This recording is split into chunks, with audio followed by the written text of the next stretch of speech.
Bienvenidos. Antes de comenzar con las aterradoras historias que tengo preparadas para ustedes hoy, me gustaría que se suscribiesen al canal y le dieran me gusta al video. También quiero saber desde qué parte del mundo nos están escuchando y a qué hora están viendo este video, así que por favor, déjenlo en los comentarios. Ahora sí, pónganse cómodos y apaguen las luces. Dicho esto, comencemos. La primera vez que pensé que Daniel podía matar a alguien fue por una tontería. Un vaso mal puesto en el escurridor. Vivíamos puerta con puerta en un bloque de los 70, él piso 3B, yo 3A. Compartíamos una pared fina como papel y un rellano angosto donde siempre olía a lejía. Aquella tarde me tocó escuchar cómo golpeaba con los nudillos la madera de mi puerta, 3 veces, con la precisión de un metrónomo. Cuando abrí, tenía el vaso en la mano, el borde aún húmedo y una sonrisa que no le alcanzaba a los ojos. «Te he visto dejarlo boca arriba», dijo. «Así se acumula agua, se forman hongos. Es antihigiénico». Yo no recordaba haberlo hecho, pero le di las gracias por avisar. Él inclinó la cabeza, satisfecho, y antes de irse me tocó el hombro. Un contacto frío, seco, de médico que palpa un ganglio. Cerró sin hacer ruido. A través de la pared escuché cómo movía muebles. No era arrastre ni golpes. Era algo más rítmico, como si ordenara con método quirúrgico. En ese momento me pareció un maniático. Nada más. En la comunidad siempre estaba en todo.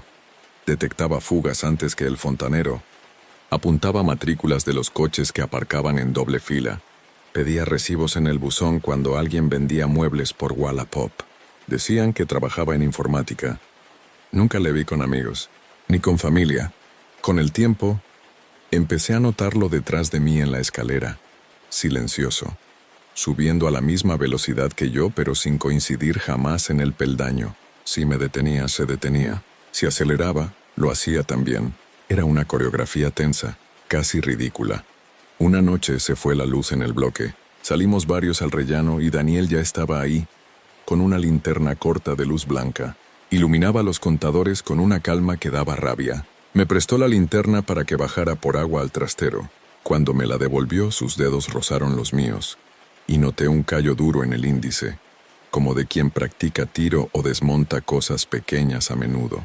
Me vino a la cabeza un titular de periódico absurdo, y lo aparté con un chasquido. Demasiadas películas. La voz en mi buzón empezó a aparecer a las 2 semanas. Grabaciones raras en mi móvil. Audios anónimos por WhatsApp desde números desechables. Silencios largos, el zumbido de un fluorescente, un respirador que no existía en mi casa. Al principio pensé que era una broma. Luego me fijé en el detalle. Las grabaciones siempre captaban mi tele encendida, mi reloj de pared, mi propia tos, pero con un desfase de segundos, como si alguien grabara a través de la pared, esperando mi reacción para intercalarla en la siguiente entrega. Le enseñé uno a mi amiga Laura. Me dijo que denunciara. Yo me reí, incómoda. No quería parecer paranoica. La gota fue el gato de la vecina del 4A. Desapareció 3 días. Lo encontraron en el cuarto de contadores, asustado, pero sin un arañazo. Cuando lo sacaron, Daniel estaba allí, con un transportín vacío ofreciendo consejos sobre pienso y arena aglomerante. La vecina, agradecida, no vio lo que yo vi. El transportín tenía pelos del mismo color que el gato y un arañazo fresco en la rejilla. Daniel sonrió. Me sostuvo la mirada un segundo más de lo normal. Yo tragué saliva. Esa noche me quedé despierta hasta tarde. A las 2:13, alguien probó el pomo de mi puerta. Supe que era él porque respiró con ese ritmo que ya conocía de los audios. El pomo dejó de moverse. 1 minuto después escuché su puerta. Se cerró con el mismo silencio quirúrgico de siempre. Me senté en el suelo, espalda contra la madera, y me quedé así hasta el amanecer. Al abrir encontré pegado al felpudo un post-it amarillo. Revisa el gas. Huele raro. No olía a nada. Llamé al cerrajero al día siguiente. Cambié la cerradura por una de seguridad y pedí un cerrojo invisible. Cuando se marchó, vi que había quedado una huella gris en el borde de la puerta como de guante de nitrilo. La quité con alcohol, temblando. Nadie más podía saber que había guantes en esta historia. Nadie más que Daniel. Y entonces a las 23:41 de ese mismo día, llegó el primer sobre Manila sin remitente. Dentro un único papel. Una palabra impresa con tipografía de currículum. Prueba. No dormí esa noche. Me quedé sentada en el sofá, con el sobre manila sobre la mesa, mirándolo como si en cualquier momento fuera a abrirse solo. La palabra prueba me daba vueltas en la cabeza. ¿Prueba de qué? ¿De qué sabía lo que hacía? ¿De que podía entrar en mi casa cuando quisiera? No había remitente, ni dirección, ni huellas visibles. Lo metí en una bolsa de plástico y lo dejé junto a la puerta, con la idea de llevarlo a la policía, pero no lo hice. No quería que me trataran como a una histérica. A la mañana siguiente, Daniel estaba en el rellano regando las plantas del pasillo con una regadera azul. Me saludó como si nada, sonriendo, y me ofreció un poco de agua para la albahaca que tienes junto a la ventana. No recordaba haberle dicho que tenía albahaca, ni que se veía desde el pasillo. Me limité a agradecerle y entré rápido. Cerré con llave, luego con el cerrojo. Luego apoyé una silla contra la puerta. Me sentí ridícula, pero más ridículo habría sido confiar. A las 18:00, recibí un correo electrónico desde una cuenta desconocida. daniel.prueba0c@protonmail.com. El asunto era, ¿ya comprobaste el gas? El cuerpo del mensaje estaba vacío, salvo por una foto borrosa. Era mi cocina. La ventana estaba entreabierta, la misma posición en la que la había dejado la noche anterior. Pero en la imagen había algo más. Una sombra, reflejada en el microondas, justo detrás de mí. No se distinguía el rostro, pero el contorno de la cabeza era inconfundible. Daniel. El miedo se mezcló con un sentimiento más confuso. Rabia. Decidí enfrentarme a él. Toqué su puerta 3 veces, igual que hacía él conmigo. Tardó en abrir. Cuando lo hizo, estaba sin camiseta, con el pecho manchado de pintura gris o grasa metálica, y una lámpara de taller encendida sobre la mesa del salón. Olía a disolvente. ¿Todo bien, vecina?, preguntó con una serenidad que me crispó los nervios. «Has estado en mi casa», dije sin rodeos. «¿Perdón?» «Tengo una foto de mi cocina, tomada desde dentro». Su expresión cambió apenas 1 milímetro. Un microgesto que habría pasado desapercibido si no lo estuviera observando con tanto detenimiento. Luego sonrió. «Tal vez alguien te la haya enviado para asustarte», dijo ladeando la cabeza. «Hay gente rara en internet». Lo dejé hablando solo y regresé a mi piso. Cerré todo. Bajé las persianas. Me juré que si volvía a tener una prueba iría directamente a la policía. 3 días después encontré una nota debajo de la puerta. «Muy bien, parte 2 superada». No estaba escrita a mano, impresa, igual que la otra. Faltaba tinta en una letra, la R de parte. Ese detalle me heló la sangre, porque yo también tenía una impresora con ese mismo fallo. A esa hora, la paranoia se convirtió en certeza. Revisé cada rincón del apartamento. Debajo de la cama nada, dentro de los armarios solo polvo. Pero al abrir el altillo del baño, encontré algo imposible de justificar.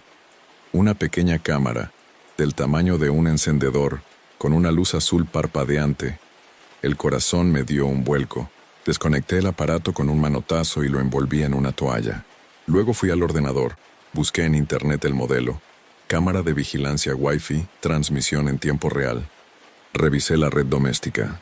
Había un dispositivo conectado con nombre 3B Link. Esa noche no volví a mi casa. Dormí en el sofá de Laura, fingiendo que todo estaba bajo control. Ella insistió en llamar a la policía. Yo lo hice al día siguiente, pero el agente que me atendió solo me recomendó tener cuidado y no enfrentarlo directamente.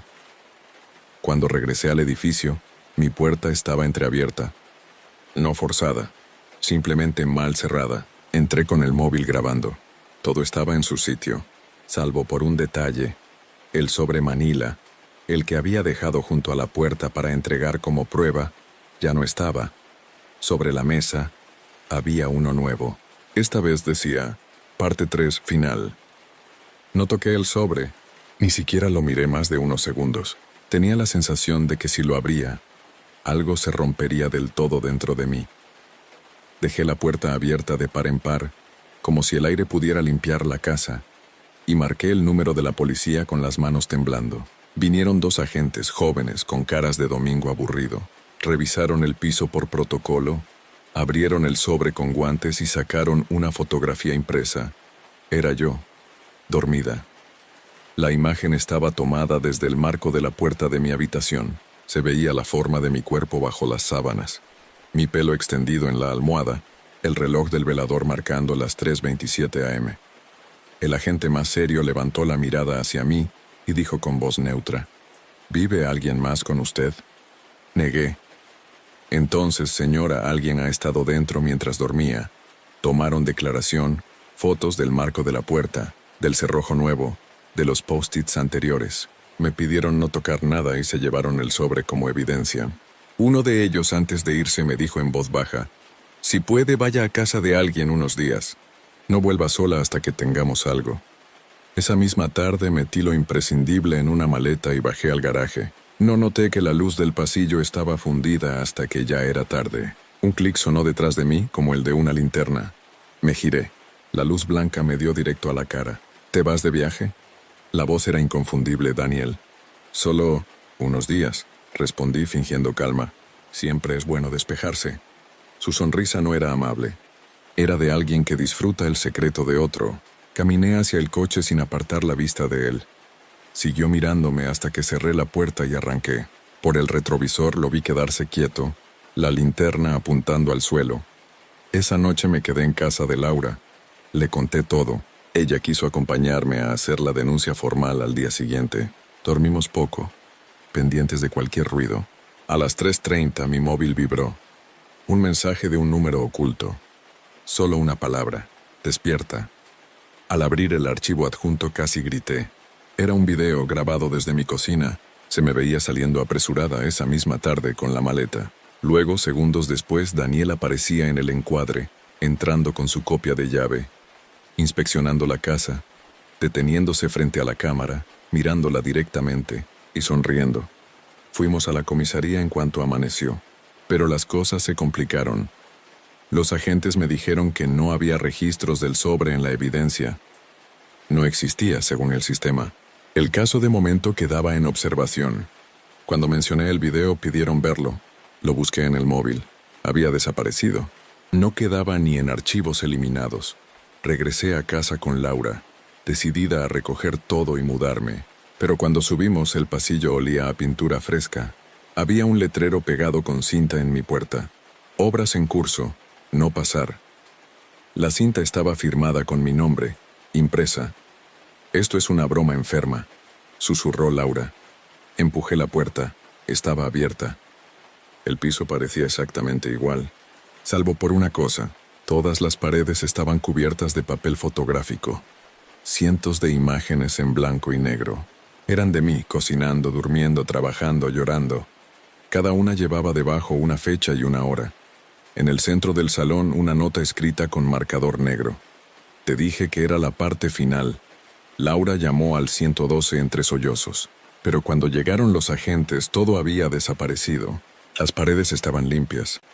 Las fotos no existían y el olor a pintura se había desvanecido. Ellos nos miraron con escepticismo. Anotaron una versión mínima del suceso y nos recomendaron buscar ayuda psicológica. Me fui esa misma noche. Dejé las llaves en el buzón del administrador y alquilé un estudio en otro barrio, bajo un nombre distinto. No volví a saber de Daniel hasta hoy.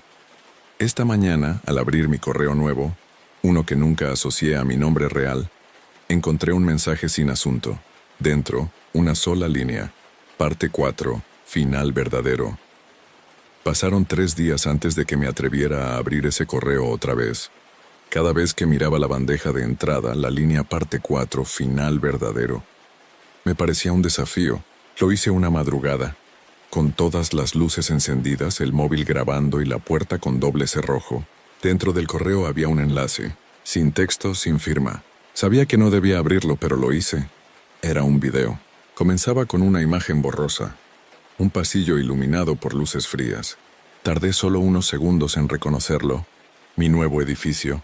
El ángulo de la cámara correspondía al pasillo justo frente a mi puerta. Se me veía saliendo con la basura unas horas antes, exactamente con la ropa que llevaba puesta esa noche.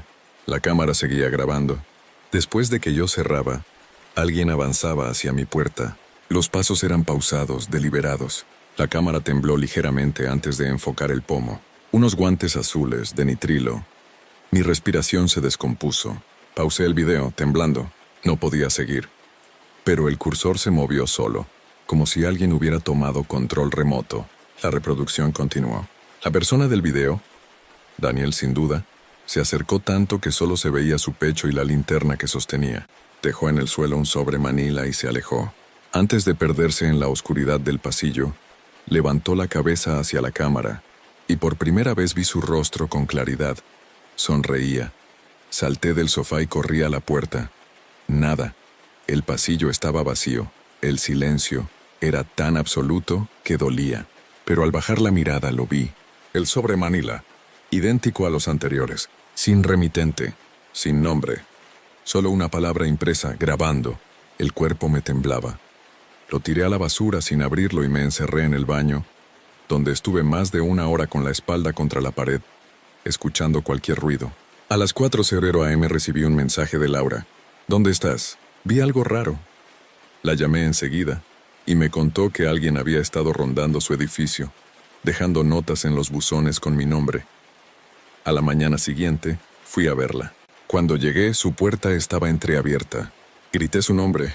El piso estaba revuelto, los cajones abiertos, los marcos rotos. En la mesa del comedor, un sobre. Dentro, una fotografía.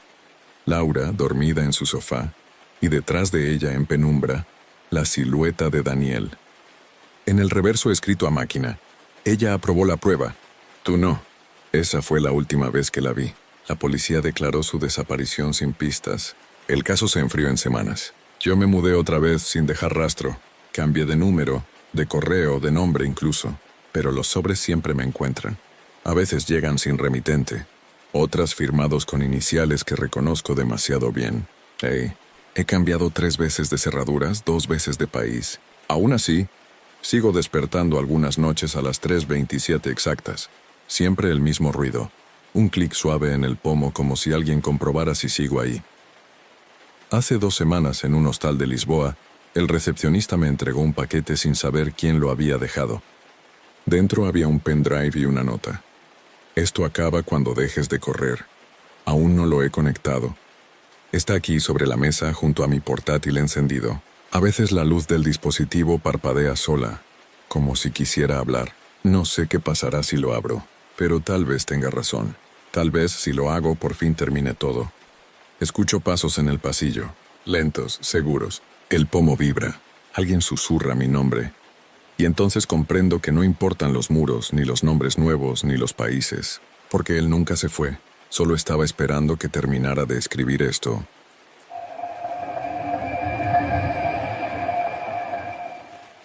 Nunca fui buena con los cambios. Y mudarme a la casa del campo de mi tío Ernesto no fue una excepción. Tras su muerte repentina, nadie de la familia quiso quedarse allí. Demasiado aislada, con un pasado lleno de silencios incómodos. Pero yo necesitaba un lugar tranquilo para recuperarme de un divorcio feo y de la ansiedad que me estaba comiendo viva. Pensé que un poco de aire limpio y soledad me harían bien. ¡Qué ironía! La casa estaba en un camino rural sin asfaltar a casi 10 kilómetros del pueblo más cercano. Al llegar, todo me pareció detenido en otra época. Los muebles antiguos, las paredes manchadas de humedad, y una cantidad absurda de candados y pestillos en cada puerta interior. Incluso los armarios tenían cerraduras. Me pareció una excentricidad de mi tío, que siempre fue desconfiado. El primer día lo dediqué a limpiar. Al abrir el desván encontré una caja llena de carpetas con recortes de periódico. Todos sobre personas desaparecidas en la zona. Fechas que abarcaban 20 años. En la parte superior una etiqueta escrita a mano. Pacientes. Sentí un escalofrío. Mi tío había trabajado como psicólogo forense, pero según mi madre hacía tiempo que había dejado de ejercer. Aquella noche, mientras cenaba, escuché un ruido metálico en el sótano. Pensé que era una rata, hasta que noté que el sonido era rítmico, como si alguien golpeara con los nudillos un tubo. Me asomé a la trampilla que daba al sótano. Estaba cerrada con un candado oxidado, pero el sonido se detuvo apenas acerqué el oído. Silencio absoluto, dormí mal. A las 3 de la mañana me despertó la sensación clara de que había alguien observándome desde el pasillo. Encendí la lámpara y vi que la puerta de mi habitación estaba abierta unos centímetros. No recordaba haberla dejado así. Me levanté, crucé el pasillo y sin pensar dije, «¿Hola? ¿Hay alguien ahí?» Silencio. Solo el tic-tac del reloj de pared. A la mañana siguiente decidí revisar el sótano. Encontré las llaves entre las herramientas del garaje. Cuando abrí el candado, el olor a humedad y metal me golpeó como una ola. Bajé con una linterna y lo que vi me quitó el aire. El sótano no era un simple almacén. Era una especie de sala de observación. Había una silla de sujeción, como las de los hospitales psiquiátricos antiguos, con correas en los brazos y un foco colgante sobre ella. Frente a la silla, una cámara vieja apuntando directamente. En el suelo, una caja de cintas VHS, todas etiquetadas con nombres y fechas. No tuve valor para revisarlas en ese momento. Subí corriendo. Cerré con llave y pasé el resto del día en silencio, oyendo cada crujido de la madera como si fueran pasos. Esa noche soñé con un hombre atado a esa silla, gritando sin voz, mientras alguien detrás de la cámara le decía, «Vamos a hacerlo de nuevo, pero esta vez sin moverte tanto». Al despertar tenía el cuerpo empapado de sudor. En la mesilla había una cinta VHS que no estaba ahí antes. Sin etiqueta, solo una nota escrita con letra temblorosa. «Para ti». Estuve más de una hora mirando esa cinta sin atreverme a tocarla. La nota decía «Para ti», con una caligrafía nerviosa y irregular, muy diferente a la de mi tío Ernesto, que siempre escribía con precisión obsesiva. Finalmente la curiosidad pudo más que el miedo. Bajé al salón y desempolvé el viejo televisor con reproductor VHS integrado que estaba en una esquina. Lo enchufé, metí la cinta y presioné play. La pantalla parpadeó. Durante unos segundos solo se vio estática. Luego apareció la imagen de una habitación que reconocí de inmediato. El sótano. La cámara estaba fija enfocando la silla metálica. La luz era tenue, amarillenta. En la grabación se escuchaba una respiración pesada, casi animal. Después una voz. ¿Puedes oírme?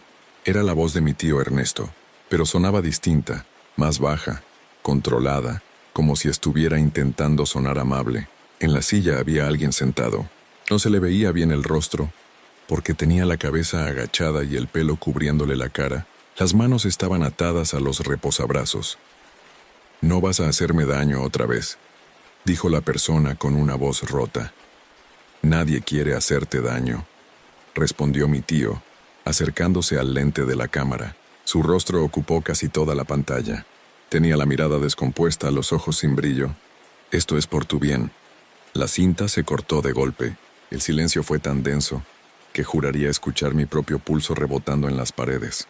La rebobiné y volví a verla, pero la grabación se detenía siempre en el mismo punto, justo cuando mi tío decía esas últimas palabras. Pasé el resto del día revisando las carpetas del desván. En una de ellas encontré un nombre repetido varias veces en los recortes de desapariciones. Claudia Vélez. Una joven de 22 años desaparecida en 1999, última vez vista cerca del camino donde estaba la casa. En la esquina inferior de uno de los papeles había una nota escrita a lápiz. No apta. Episodio 4. A las 6 de la tarde recibí una llamada desde un número desconocido. Contesté. Nadie habló, pero del otro lado se oía un zumbido y, muy bajo, una voz masculina murmurando algo. Tuve que subir el volumen al máximo para entender las palabras. «Baja al sótano. ¿Dejó otra cinta para ti?» Colgué y me quedé paralizada. No podía ser una broma. Nadie sabía que yo estaba allí. Bajé lentamente, linterna en mano. La trampilla del sótano estaba abierta. No recordaba haberla dejado así. En la silla metálica había una nueva cinta, todavía tibia, como si acabara de ser colocada. Regresé al televisor y la reproduje con el corazón en la garganta. La misma habitación, el mismo encuadre, pero esta vez la cámara estaba más cerca. En la silla había una mujer, atada, llorando. No podía verle bien el rostro, pero había algo en su postura, en la forma en que temblaba, que me resultaba insoportablemente familiar. Mi tío hablaba fuera de cuadro, con voz tranquila. «Dime tu nombre». «Claudia», susurró ella. Sentí un nudo en el estómago. «¿Y por qué estás aquí, Claudia?», preguntó él. «Porque tú dijiste que me curarías». Entonces la cámara se movió, girando lentamente hasta enfocar una pared del sótano. Allí había una palabra escrita con marcador negro. «Confía».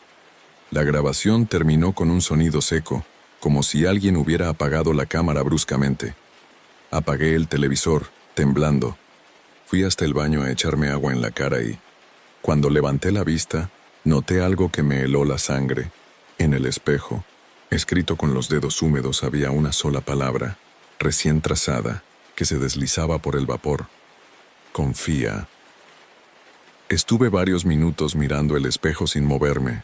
Las letras se iban borrando lentamente, pero el pánico seguía clavado en mi pecho. No había nadie más en la casa. Había cerrado con llave todas las puertas, y aún así, alguien había escrito eso mientras yo veía la cinta. Me encerré en mi habitación y traté de llamar a la policía, pero el teléfono fijo no tenía línea, el móvil sin señal. No era sorpresa. Allí, en medio del campo, la cobertura era un lujo que aparecía solo cuando quería. Decidí esperar al día siguiente para ir al pueblo y hablar con las autoridades, pero no dormí. Cada crujido de la madera sonaba como un paso. Cada ráfaga de viento contra las ventanas me hacía levantar la cabeza. A las 3:23 exactas, escuché de nuevo el golpe metálico en el sótano, 3 veces, igual que la noche anterior. Fui hasta la trampilla con la linterna en una mano y un cuchillo de cocina en la otra. El ruido cesó apenas toqué el pestillo. Esperé 1 minuto, 2, nada. Me volví para regresar al dormitorio y entonces lo escuché pegado a mi oído. Confía. Me giré tan rápido que tropecé con la alfombra y caí al suelo. No había nadie. Pero el aire olía distinto, a hierro, a sudor, a algo rancio. Subí corriendo al desván y me escondí allí entre cajas. Pasé el resto de la noche despierta esperando que amaneciera. A la mañana siguiente fui al pueblo en coche. El comisario, un hombre mayor de voz áspera, me escuchó con una mezcla de incredulidad y cansancio. Su tío Ernesto trabajó aquí con nosotros, dijo mientras revisaba unos papeles. Psiquiatra forense, sí, pero no murió en su casa. Lo encontramos hace 1 año en el hospital, en coma. Nunca despertó. ¿Cómo que en coma? Mi madre me dijo que falleció. El comisario me miró con un gesto incómodo. Murió la semana pasada, pero no en la casa. Y créame, señorita, esa propiedad lleva años precintada. No supe qué decir. Le pedí que enviara una patrulla. Prometió hacerlo. Cuando volví al coche, tenía una nota pegada en el parabrisas. Era la misma letra temblorosa de las anteriores. Mientes. Volví a la casa con la idea de recoger mis cosas y marcharme de inmediato. Pero al llegar, el precinto policial que supuestamente debía estar allí ya estaba puesto. Cinta amarilla cruzando la puerta principal, con el logo de la Guardia Civil. Mi coche seguía caliente. No podía haber llegado nadie antes que yo. Salté la ventana trasera para entrar. Todo estaba como lo había dejado, salvo por un detalle. El televisor estaba encendido, y la cinta sin etiqueta volvía a girar. En pantalla se veía mi propio coche estacionado afuera. La grabación era en directo. Me acerqué al monitor, temblando. La cámara se movió. El lente hizo un zoom lento hasta enfocar la ventana por la que yo había entrado, y durante un segundo eterno vi una silueta asomada allí. Mi silueta. Pero no era yo. La figura levantó la mano y me saludó.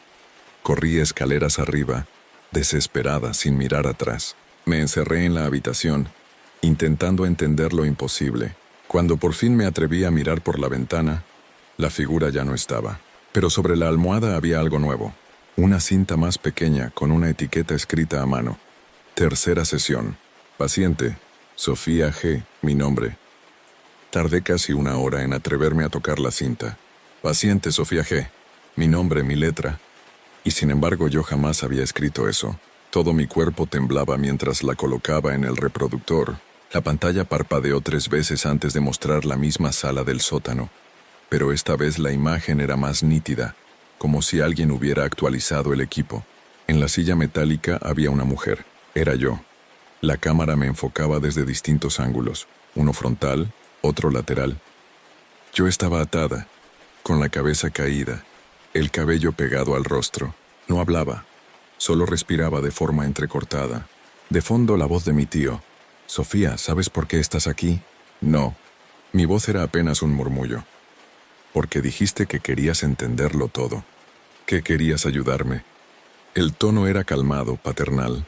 En la grabación, Levantaba un cuaderno y lo mostraba a cámara.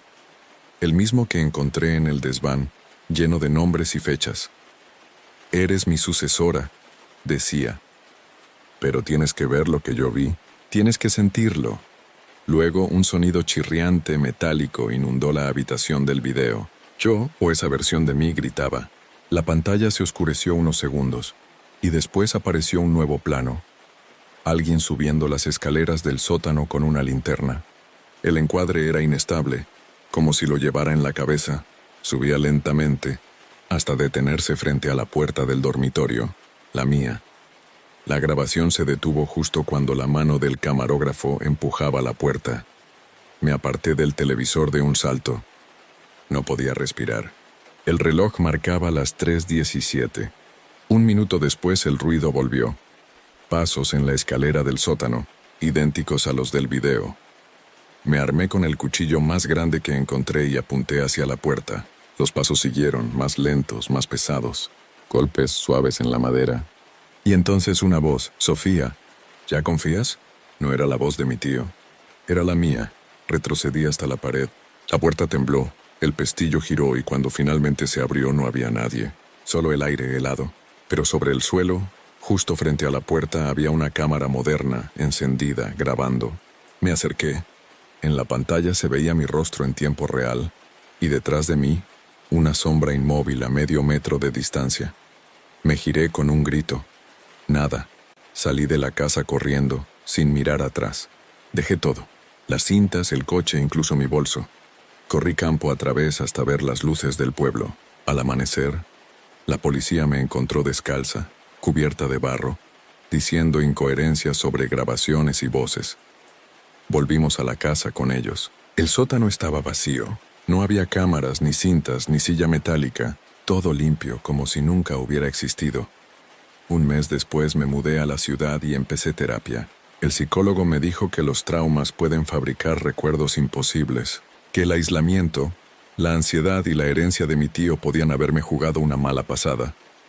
Pero hace 2 noches, mientras revisaba mi buzón, encontré un sobre manila sin remitente. Dentro una nota impresa, sesión 4 completada. Excelente trabajo, Sofía. Y esta vez no firmaba mi tío, firmaba yo.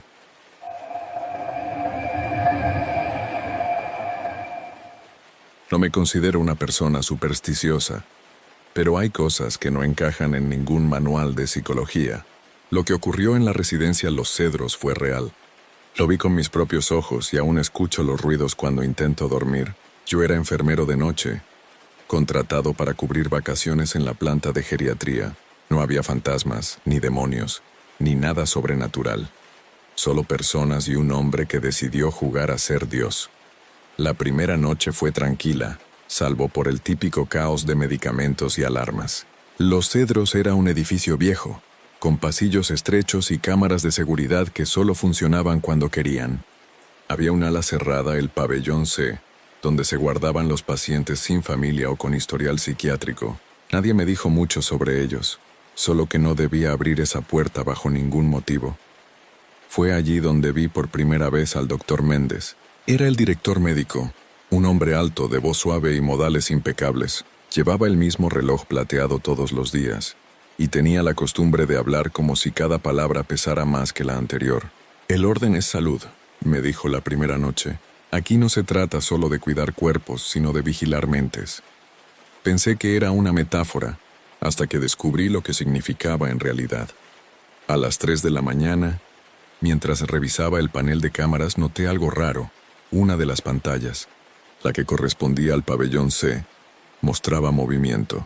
La luz de emergencia parpadeaba, y una figura caminaba por el pasillo. No era un paciente, iba con bata blanca. Zoom. El doctor Méndez entró a una habitación y cerró la puerta tras de sí. Al día siguiente le pregunté al encargado de mantenimiento si el pabellón C seguía en uso. Me miró con gesto seco. «Nadie entra ahí desde hace meses. Está clausurado». Y luego añadió bajando la voz. «O eso dicen. Esa noche decidí comprobarlo. Esperé a que dieran las 2 cuando todo el mundo dormía. Tomé la linterna y las llaves del pasillo de mantenimiento. El aire se volvió denso apenas crucé la puerta del pabellón C. Todo olía a desinfectante y metal oxidado. Caminé por el corredor, iluminando los números de las habitaciones. La mayoría estaban vacías, salvo la última, donde el pestillo estaba forzado. Empujé la puerta y el haz de luz recorrió la estancia. Una cama, una bandeja con jeringas, una cámara de video apuntando al cabecero. En la pared un cartel escrito a mano: Prueba 7, control de estímulos.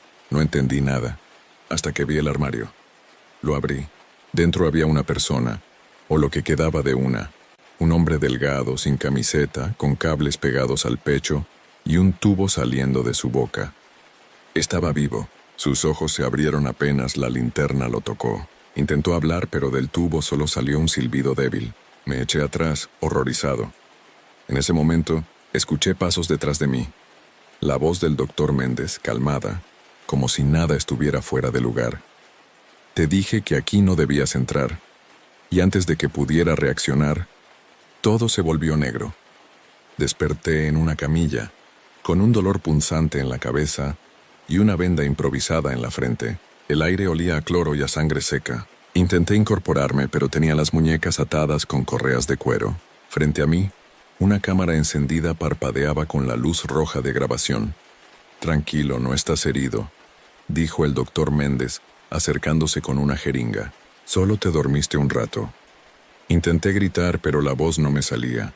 La lengua me pesaba. Lo miré con pánico mientras él revisaba el monitor al costado de la cama, donde mi pulso subía en picos rojos. «Eso está mejor», dijo. «Las reacciones humanas más puras son las involuntarias. No te preocupes, esto es por la ciencia». Mientras hablaba, noté que en la pared de atrás había un espejo enorme, demasiado grande para una sala médica. Era un vidrio unidireccional. Lo sabía porque detrás de él se movía una silueta. Alguien más estaba observando. «Doctor, ¿qué es esto?», logré murmurar con esfuerzo. Méndez sonrió. «Control de estímulos. Experimentos sobre miedo, aislamiento, obediencia. Todos conceptos que los libros apenas rozan. Aquí lo medimos con precisión». Apretó un botón y un pitido agudo llenó la habitación. El sonido era insoportable, como si me taladrara los oídos. Intenté moverme, pero las correas me lo impedían. El pitido cesó. El doctor observaba el monitor con fascinación. «Mira cómo cambia tu frecuencia cardíaca. Perfecto. Muy sensible al estrés». Me quitó las correas de los brazos, pero no las de las piernas. «Puedes marcharte si lo deseas», dijo. «Pero antes, quiero que veas algo». Se giró hacia un archivador metálico y sacó una carpeta con mi nombre en la tapa. Sujeto 19, nivel 2. Dentro había fotos mías de las últimas semanas, trabajando, comiendo, incluso una en mi habitación de descanso en la residencia. Sentí náuseas. «No eres el primero que intenta husmear», continuó. «Todos los que han pasado por aquí decían lo mismo, que buscaban la verdad, pero ninguno entendió que la verdad está en el control». En ese momento el espejo del fondo se iluminó. Al otro lado había varias personas, todas con batas blancas y cuadernos en las manos. Tomaban notas observando cada uno de mis movimientos. Méndez me tocó el hombro con suavidad. «Mira cómo te estudian. ¿No es hermoso ser útil?». Apreté los puños, me arranqué las correas con todas mis fuerzas y lo empujé. La jeringa cayó al suelo. El líquido se derramó. Salí corriendo hacia la puerta, pero estaba cerrada con llave. Golpeé, grité hasta que oí su voz detrás de mí. «No corras. Vas a hacer que se acelere tu pulso, y eso alterará los resultados». Me giré buscando algo para defenderme. El doctor avanzaba con una calma monstruosa. «¿Ves?», dijo. «Estás generando una respuesta de supervivencia. Exactamente lo que buscábamos». Le lancé el monitor que estaba a mi lado. Se estrelló contra su hombro, y en ese segundo de distracción logré tomar las llaves de su bolsillo. Corrí por el pasillo oscuro, dejando atrás los gritos de los observadores del otro lado del vidrio. Subí las escaleras y empujé la puerta del pabellón C hasta quedar fuera. El silencio era total. Nadie me siguió. La residencia parecía dormida. Me escondí en la enfermería y traté de limpiar la herida. Al revisar el reloj, noté que marcaba las 3:00 am exactas, igual que la hora del video la noche anterior. Pensé que había escapado, pero cuando miré el monitor del pasillo, las cámaras mostraban algo imposible. Yo seguía en la cama del pabellón C, atado, mirando al techo. Me quedé paralizado frente al monitor. La imagen era en directo. Podía ver la marca de sangre en mi frente, el corte que me había hecho al caer antes. Pero yo estaba ahí, sentado en la enfermería. Me pellizqué el brazo, me toqué la herida. Era real. Y sin embargo, la cámara mostraba otro yo en la camilla, quieto, con la mirada perdida. Salí del cuarto con la linterna temblando en la mano. Tenía que comprobarlo. Corrí por los pasillos hasta llegar al pabellón C. La puerta estaba otra vez cerrada con cinta de seguridad. No me detuve. La rompí de una patada.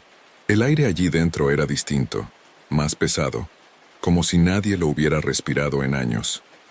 Llegué a la habitación donde me había despertado antes. Estaba vacía, la camilla limpia, la cámara apagada. Todo parecía normal, como si lo que había pasado no hubiera existido. Pero en el suelo había un charco pequeño, aún húmedo, y una jeringa rota. Me agaché. El líquido olía igual que el que me había inyectado el doctor, una mezcla de éter y algo metálico. Entonces escuché un susurro. Venía del pasillo. Vuelve a la cama. Me asomé y ahí estaba, yo mismo de pie, con el rostro inexpresivo, mirando hacia donde estaba escondido. Tenía la misma ropa, la misma herida en la frente, pero su mirada era vacía, casi muerta. «Tú no deberías estar ahí», dijo con mi voz, pero sin emoción alguna. «Te adelantaste al procedimiento». Retrocedí sin dejar de mirarlo. Sentí un zumbido en los oídos, como si el aire se contrajera. Corrí hasta la salida del pabellón, pero la puerta no cedía. El otro yo seguía avanzando lento, seguro. «El doctor quiere que acabes lo que empezaste». Tomé una silla y rompí una ventana. Salí al patio interior con el cristal cortándome los brazos. El aire frío me dio de lleno, pero no me detuve hasta llegar al portón principal. Estaba cerrado con candado. Golpeé, grité pidiendo ayuda. Nadie respondió. Entonces, desde los altavoces del techo, la voz del doctor Méndez resonó en toda la residencia. Sujeto 19 fuera de control. Iniciar protocolo de recontención. Luces rojas comenzaron a parpadear por los pasillos. Alarmas. El sonido de puertas automáticas cerrándose una tras otra. Corrí hacia el área administrativa. Allí encontré un teléfono con línea directa. Marqué a emergencias, pero la voz que contestó al otro lado fue la mía. «No te esfuerces», dijo el operador. «Estás dentro del informe». Miré la mesa y vi una carpeta abierta con papeles que no recordaba haber visto. En la primera hoja decía: «Informe de experimento 19. Méndez, Alejandro, enfermero nocturno. Estado activo». Bajo esa línea, un sello rojo, control exitoso. Me quedé sin aliento. No había duda. Ese era mi nombre. El mío real. Pero yo nunca había firmado nada. Nunca había consentido formar parte de ningún experimento. A través del pasillo vi acercarse a 3 personas con batas. Llevaban guantes y máscaras quirúrgicas. Una de ellas sostenía una camilla vacía. Corrí a esconderme, pero sabía que me encontrarían. La residencia era un laberinto diseñado para encerrar, no para escapar. Me metí en una sala de archivo y bloqueé la puerta con un escritorio. Entre los archivadores encontré más carpetas. Sujeto 14, sujeto 15, sujeto 18, todos con diagnósticos similares. Ansiedad laboral, trastorno del sueño, episodios paranoides inducidos. Cada uno firmado por Méndez. Y al lado una fecha de finalización. Todas las fechas eran del día siguiente al que aparecían ingresados. Alguien tocó la puerta con suavidad. La voz del doctor se filtró desde el otro lado. «Alejandro, si colaboras no dolerá. Lo prometo». El pomo comenzó a girar. El pomo giraba con lentitud, como si el doctor quisiera darme tiempo a rendirme. Empujé con todo mi peso el escritorio contra la puerta, pero las bisagras chirriaban con cada movimiento. Al otro lado, su voz seguía siendo tan calmada como siempre. «Alejandro, no eres el enemigo, eres el resultado», no respondí. Busqué con la linterna un posible escape. Había una rejilla de ventilación a medio metro del techo. Subí sobre una estantería. Arranqué los tornillos con una regla metálica y me metí dentro a rastras. El aire era sofocante, lleno de polvo. Detrás de mí se oyó el golpe final de la puerta cediendo. «Deja que acabe, por favor», dijo Méndez. «Si sigues, los valores no serán precisos». Seguí reptando hasta que el conducto se abrió sobre la lavandería. Caí sobre una pila de sábanas torciéndome el tobillo. Me levanté cojeando y corrí hacia la salida de emergencias, cerrada como esperaba, pero en la pared había un cuadro de luz. Lo abrí, tiré de los fusibles y todo quedó a oscuras. Alarma, confusión, gritos en los pasillos. Aproveché para escapar por una ventana pequeña que daba al patio interior. Crucé el jardín y salté la reja con las manos ensangrentadas. Atravesé el camino de tierra corriendo hasta que las luces de la residencia quedaron atrás. Cuando por fin llegué a la carretera me desplomé. Una patrulla me encontró minutos después, conté todo. Los experimentos, las grabaciones, el doctor, los dobles. Me internaron en observación 2 días. La policía fue al lugar pero no encontró nada. Ni laboratorio, ni pacientes, ni cámaras. Solo una residencia abandonada hacía años. Según el informe oficial, el edificio había cerrado tras un incendio en 2018. No puede ser, repetía una y otra vez. Yo estuve allí anoche. Me dieron el alta con un diagnóstico ambiguo. Trastorno disociativo con delirios persecutorios. Intenté seguir con mi vida, pero las noches nunca volvieron a ser normales. Cada vez que cierro los ojos veo esa camilla vacía esperándome. 3 meses después recibí un sobre sin remitente. Dentro, un informe médico con membrete del Instituto Méndez. En la parte superior, mi foto. Abajo, un texto mecanografiado. Sujeto 19. Resultados satisfactorios. Protocolo completado. Pensé en quemarlo, pero en la última página había algo más. Una foto tomada claramente esa misma semana. Yo cruzando la calle frente a mi nuevo apartamento. En la esquina inferior, un número de serie, PAPC 20. Lo busqué en internet, por pura desesperación. Encontré un artículo antiguo sobre el cierre de la residencia Los Cedros. En el reporte, los cuerpos recuperados estaban identificados con el prefijo PAPC, seguido de un número de expediente. El mío, el 20, correspondía a un enfermero nocturno fallecido en 2018. Mi nombre, mi cara, mi edad. Dejé caer el papel. El corazón me latía en los oídos. Fui al espejo para convencerme de que todo era un error, que seguía vivo.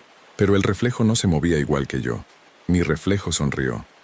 El protocolo fue un éxito, Alejandro, dijo con mi voz. Ahora tú cuidarás del pabellón.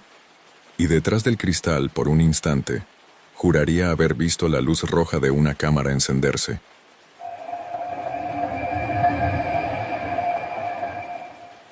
Cuando acepté el trabajo de seguridad nocturna en el estacionamiento subterráneo del centro comercial Gran Oasis, no imaginé que terminaría temiendo mi propio reflejo. El sitio era enorme. 4 niveles bajo tierra, más de 1000 plazas, cámaras en cada pasillo. El turno era de 22:00 a 6:00, con un sueldo decente y, según el supervisor, tranquilo como un cementerio. Resultó que tenía razón, pero no por los motivos que yo esperaba. El primer mes fue rutinario: revisar cámaras, controlar accesos y acompañar a los borrachos que se perdían en el nivel 3 buscando su coche. Pero poco a poco empecé a notar cosas pequeñas, detalles que no cuadraban. Por ejemplo, las cámaras del pasillo central mostraban sombras que se movían segundos antes o después de que alguien realmente pasara por allí, como si la grabación estuviera desfasada o anticipara los movimientos. También había un coche, un sedán gris, que siempre estaba aparcado en la misma plaza, incluso cuando los registros decían que nadie había entrado con ese número de matrícula. Le pasé el informe al supervisor, pero me contestó que no hiciera caso, que el sistema tenía errores de sincronía. Una noche, cerca de las 3, escuché un golpe metálico proveniente del nivel 4, el más profundo. Nadie iba allí. Ese sector estaba cerrado por obras. Bajé con la linterna y el walkie. El aire olía a polvo y aceite viejo. Las luces parpadeaban. Al fondo, en el muro, alguien había pintado con spray una frase en "No te mires". Me reí nervioso. Pensé que era una broma de los obreros, pero cuando apunté la linterna hacia un coche abandonado, vi algo que me hizo congelarme. En el parabrisas había un papel doblado con mi nombre. Dentro, una foto impresa desde las cámaras de seguridad. Yo en la caseta de vigilancia mirando la pantalla. Detrás de mí, reflejado en el monitor, se veía claramente otra figura de pie en la misma habitación. Corrí de vuelta a la caseta. Revisé las cámaras una por una, buscando la imagen original. No existía. Ninguna grabación coincidía con esa toma. Pero en el monitor del pasillo central, algo se movía.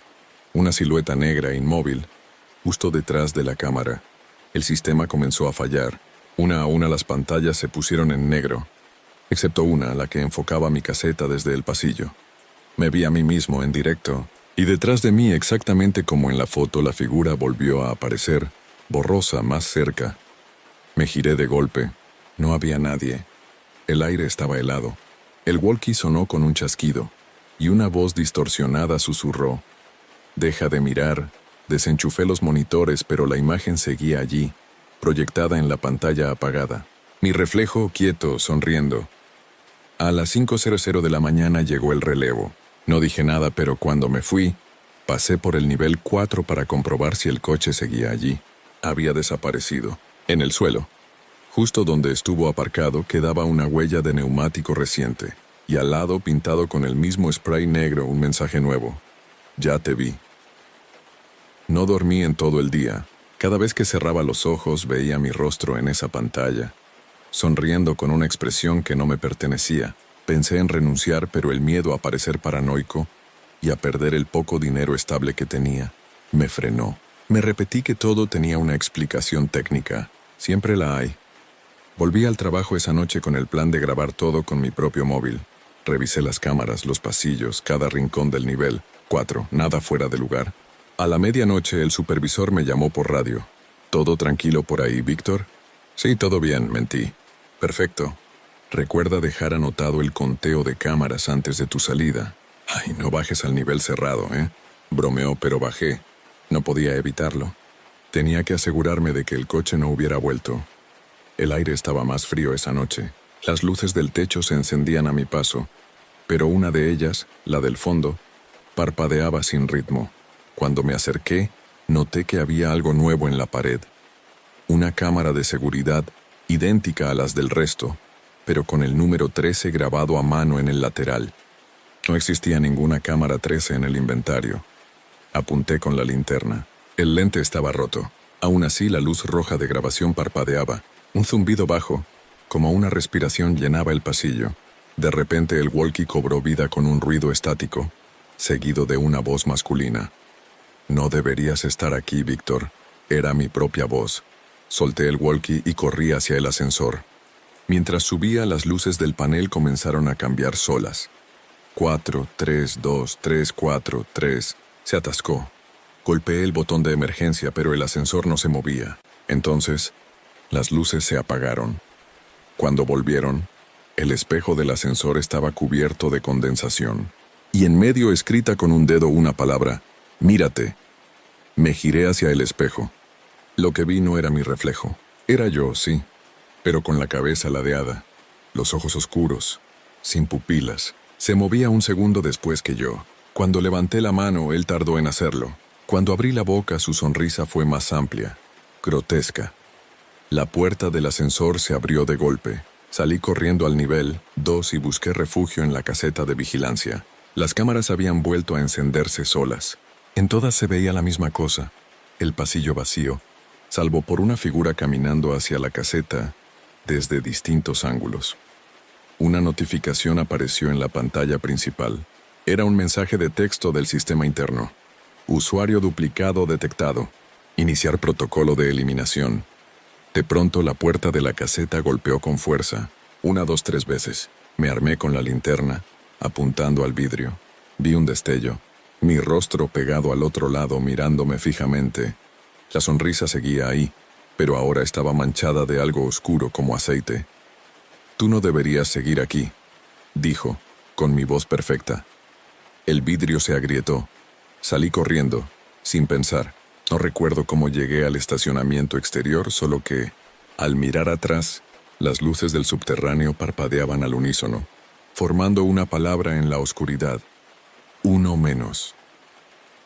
Al día siguiente fui directamente a la oficina de seguridad. Exigí hablar con el supervisor, con recursos humanos, con quien fuera. Nadie entendía de qué hablaba. Según ellos, yo no había trabajado la noche anterior. En el registro de asistencia mi nombre no figuraba. En su lugar constaba que había estado de licencia médica desde hacía 3 días. Les mostré los videos del móvil. En ellos el ascensor, las cámaras, el reflejo en el espejo, pero el archivo estaba dañado, el sonido distorsionado y la imagen congelada en negro. Solo un segundo de audio se oía con claridad. Mi voz diciendo, no deberías seguir aquí. Me sentí al borde de un colapso.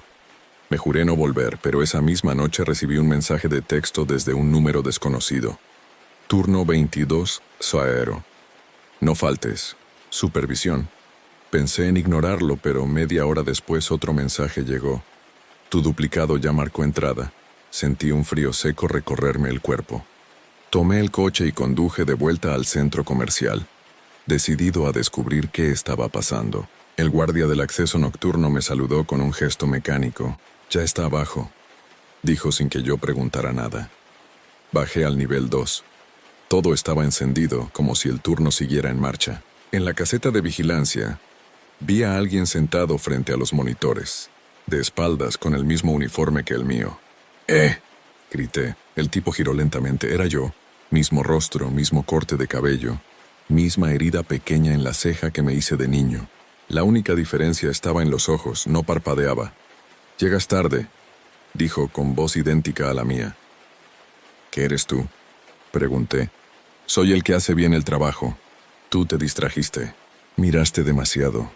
Intenté acercarme, pero él se levantó y sacó algo de su bolsillo. Mi teléfono. Dejaste esto anoche. Estabas grabando sin permiso. Eso rompe el protocolo. ¿Qué protocolo? El de sustitución. Dicho eso, apagó todas las pantallas. La oscuridad se hizo total. Solo se oía el zumbido eléctrico del sistema de ventilación. Luego, una luz roja comenzó a parpadear desde una cámara del techo. El duplicado volvió a hablar, sin moverse.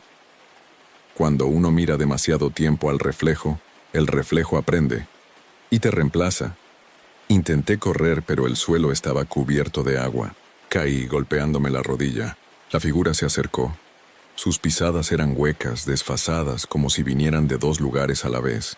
Me sujetó por el cuello y susurró al oído. Ya no necesitas turno, descansa.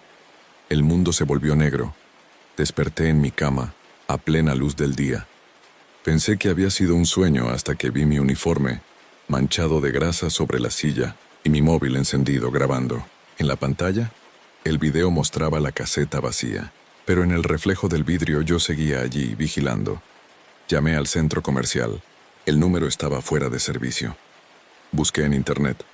El Gran Oasis había cerrado hacía más de un año, tras un incendio en el estacionamiento subterráneo que mató al único empleado nocturno de turno. Mi nombre. Esa noche, a las 22:00, el teléfono volvió a vibrar. Un mensaje. Tu turno comienza ahora. Nivel 4. No sé por qué contesté ese mensaje.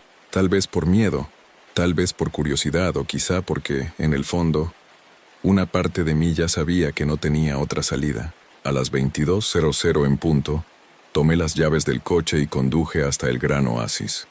El edificio seguía en ruinas, cercado por cintas amarillas y un cartel oxidado que decía «Prohibido el acceso». Aún así, la rampa de entrada al estacionamiento estaba despejada, como si alguien la hubiera limpiado recientemente. Bajé los 4 niveles. El aire era espeso, húmedo, y el eco de mis pasos se multiplicaba en cada esquina. Todas las luces estaban encendidas, aunque el centro llevaba cerrado más de un año.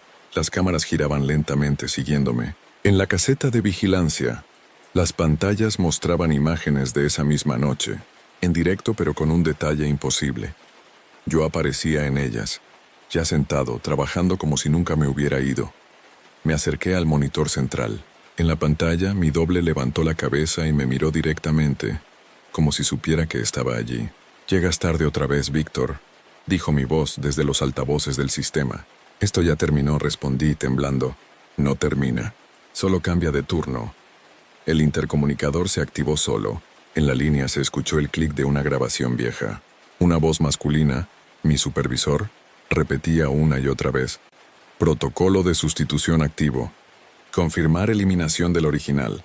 Las luces parpadearon. Algo comenzó a golpear la puerta metálica de la caseta desde el otro lado. El vidrio vibraba con cada impacto. En la pantalla mi reflejo se levantó de su asiento y caminó hacia mí, pixelado como si saliera de la grabación. La imagen distorsionada se detuvo frente al lente de la cámara y sonrió. La puerta se abrió con un chirrido metálico. En el umbral mi duplicado estaba ahí, exactamente igual que yo, pero con los ojos vacíos, completamente negros. No deberías resistirte, dijo. Ya nadie recuerda cuál es el original. Le lancé la linterna, rompí la pantalla principal y corrí hacia el ascensor, pero el panel solo tenía una opción iluminada, nivel 5. Apretar subir no hacía nada. Dudé unos segundos, y las puertas se abrieron solas. Dentro, el espejo estaba cubierto de condensación, como aquella noche, pero ahora había más palabras escritas, una sobre otra, turno completo, cambio de personal. No recuerdo haber entrado, pero el ascensor comenzó a moverse. Bajaba. Cada metro que descendía, las luces se apagaban hasta quedar solo la roja de emergencia. El aire se volvió helado, casi irrespirable. Cuando las puertas se abrieron, me encontré en un pasillo estrecho, sin señal de coches ni rampas. Al final, una pared de cristal con varias figuras de pie, alineadas. Todas eran yo, inmóviles con el uniforme de seguridad, la mirada fija al frente. Una de ellas dio un paso adelante. El reflejo aprende, susurró. Tú eres solo la copia que olvidó su turno. Intenté retroceder, pero el ascensor ya no estaba. Las luces se apagaron de golpe, y lo último que escuché fue el clic familiar de una cámara encendiéndose detrás de mí. Ahora, cuando alguien mira las pantallas de seguridad del Gran Oasis, aún puede ver una figura moviéndose entre los coches, vigilando. A veces, si el ruido ambiente se corta, se escucha una voz entre la estática diciendo: siguiente turno. Nivel 4.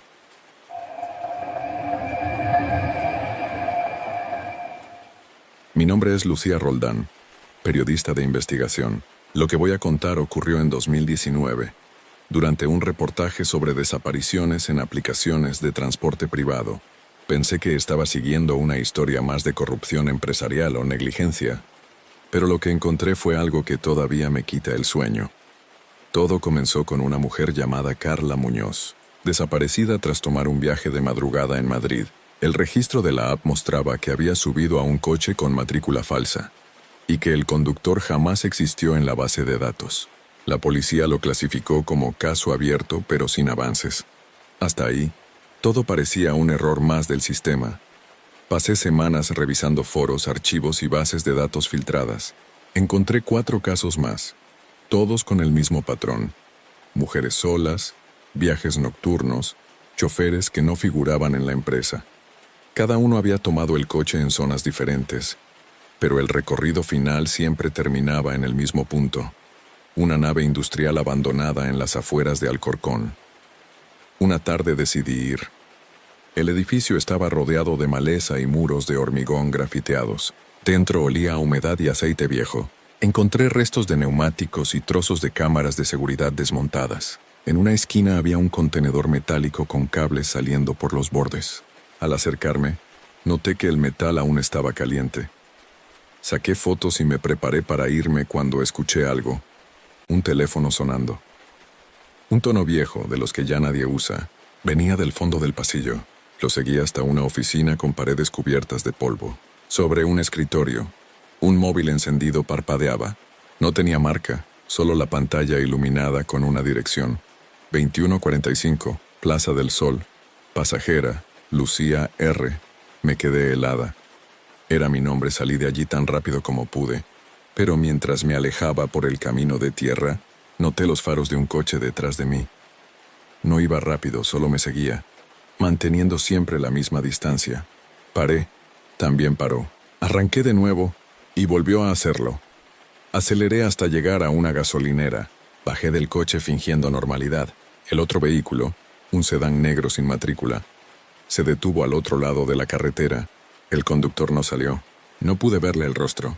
El cristal era completamente oscuro. Fui hasta la cabina del vigilante para pedir ayuda. Cuando regresé a mirar, el coche ya no estaba. En su lugar, sobre el asiento del copiloto de mi coche, alguien había dejado un sobre manila. Dentro, una fotografía tomada desde atrás de mí, en la nave. En el reverso, con rotulador negro, una frase: tu viaje ha comenzado. Esa noche no pude pegar ojo. Cada vez que miraba por la ventana, Tenía la sensación de que un coche negro pasaba lentamente frente a mi edificio. Me convencí de que era mi paranoia, pero el miedo no se iba. Al amanecer fui directamente a la redacción. No le conté a nadie lo del sobre. Solo dije que el caso de las desapariciones tenía más profundidad de lo que parecía. Crucé los datos de los 5 casos y descubrí un detalle escalofriante. Todos los viajes se habían hecho con el mismo modelo de coche, un sedán negro con un pequeño arañazo en el lado del copiloto, visible en las imágenes de las cámaras de seguridad. Uno de los investigadores de la app, un tal Ramos, accedió a reunirse conmigo esa tarde, con la condición de que no grabara nada. Nos encontramos en una cafetería cerca de Atocha. Era un tipo nervioso, con ojeras profundas y las manos temblorosas. «No puedes seguir con esto», me dijo sin rodeos. «No son desapariciones, son reemplazos», me reí, incómoda. Pensé que estaba exagerando, pero su expresión era demasiado seria. «¿Reemplazos de qué?» «De personas. Los viajes no acaban donde dice la app. Los coches van a esa nave. Allí los escanean, copian su cara, su voz, sus gestos, y luego los sueltan. Solo que ya no son ellos». Su voz tembló al decir la última frase. «¿Estás insinuando que hay copias humanas?», pregunté, intentando mantener la compostura. «No, Lucía, peor, son los mismos pero vacíos, sin memoria, sin pasado. Solo obedecen órdenes». Intenté hacerle más preguntas, pero se levantó bruscamente. «Si recibes otro aviso, no contestes, y no vuelvas a subirte a un coche sola». Se marchó dejando un sobre la mesa. Dentro había un pendrive. Esa misma noche lo revisé. Contenía videos cortos, todos grabados desde cámaras internas de vehículos, pasajeros dormidos, luego inconscientes, luego duplicados, sentados en el mismo asiento con la misma ropa, mirando a la cámara y sonriendo. Cerré el portátil con el corazón acelerado. A las 21:40 mi móvil vibró. Una notificación de la app. «Tu conductor está en camino. Vehículo sedán negro. Hora estimada, 21:45. Era la misma información que había aparecido en el teléfono de la nave. Apagué el móvil, pero volvió a encenderse solo. La pantalla mostraba el mapa del viaje en progreso, con una línea azul moviéndose hacia mi dirección. Bajé corriendo las escaleras del edificio. En la calle, todo estaba vacío, salvo por un coche estacionado bajo la farola. Era él. La ventanilla bajó lentamente. El conductor, con gorra y gafas, me miró y habló con una voz que reconocí al instante. Era la mía. «Lucía Roldán», dijo sonriendo. «Tu viaje está confirmado». El motor rugió, las luces me cegaron y el coche desapareció por la avenida. Cuando regresé a mi piso, todo parecía en orden, hasta que vi la laptop encendida, el video en pausa. En la pantalla, el último fragmento del pendrive mostraba a una mujer despertando dentro de un coche. Su rostro estaba borroso, pero cuando la cámara enfocó mejor la reconocí. Era yo, y la fecha del archivo era de esa misma noche. Me quedé mirando la pantalla como hipnotizada. El video mostraba a mí despertando dentro del coche, desorientada, respirando con dificultad. La cámara parecía instalada en el salpicadero. Yo levantaba la mirada, tocaba su rostro y murmuraba algo que no se escuchaba bien. Luego el coche se detenía frente a un edificio que reconocí. Mi propio portal. El video terminaba cuando esa otra, yo, salía del coche y desaparecía en la entrada. Mi respiración se volvió irregular. Fui directo al espejo del pasillo y me miré durante largo rato, buscando cualquier detalle fuera de lugar. Nada, pero no me sentía completa. Había algo en mi mirada, algo que no reconocía. Intenté contactar a Ramos, el informante de la APES, pero su teléfono daba fuera de servicio. Al día siguiente fui a buscarlo a su trabajo. Nadie con ese nombre había trabajado allí, ni había registro alguno en recursos humanos. Cuando mostré una foto suya tomada en la cafetería, el jefe de seguridad me miró confundido. «Ese hombre está desaparecido desde hace 2 años». Salí del edificio con la sensación de estar caminando en un sueño que no podía detener. Al llegar a casa me encontré la puerta entreabierta. Entré con cautela. Todo estaba en orden, salvo por un detalle. Sobre la mesa del comedor había un sobre manila. Dentro, una nota escrita con letra impresa y una dirección: 21:45, nave de Alcorcón. Era la misma cita que había visto en el móvil de la nave. Pasé todo el día dudando si ir o no, pero el periodista dentro de mí aún no se rendía. A las 21:30 tomé mi coche y conduje hasta allí.